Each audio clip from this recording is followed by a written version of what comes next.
Maana katika ujasiri wenu kuna vitu vingi ambavyo Mungu atawapa kuwapeleka viwango vingine.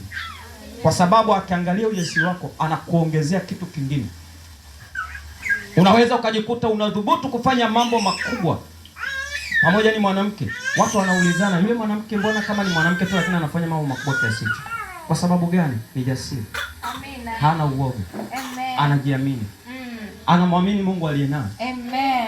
Ukiwa jasiri uwe unamjua Yesu vizuri. Amen. Ukiwa jasiri uwe umeokoka vizuri. Amina. Ukiwa jasiri uwe ni mtu ambaye umejiamini sana katika Mungu wako aliye naye. Amen. Kwa sababu kuna wakati mwingine unaweza ukawa jasiri lakini huna Yesu uliyembeba ndani yako. Ni hatari sana kwenye maisha yako. Amen. Waliokoka tuna ujasiri kwa sababu tunajua tuliyembeba ni Bwana wa vita. Amen. Hajawahi kushindwa na jambo lolote.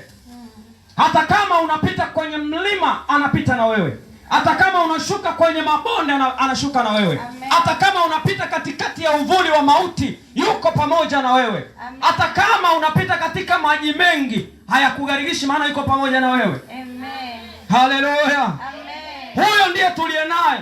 Huyo ndiye anayetupigania. Huyo ndiye anayetutetea. Huyo ndiye anayetupa kiburi. Huyo ndiye anayetufanya tujidai. Huyo ndiye anayetufanya sisi tutembee kifua mbele. Amina.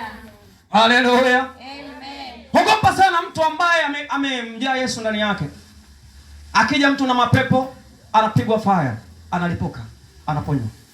Akija mtu ana hali fulani anapitia, ni mgonjwa, anapigwa fire, anafunguliwa. Maana wako watu majasiri. Amina. Mtu ambaye sio jasiri, hata ukimletea mgonjwa, amelipuka tu pepo,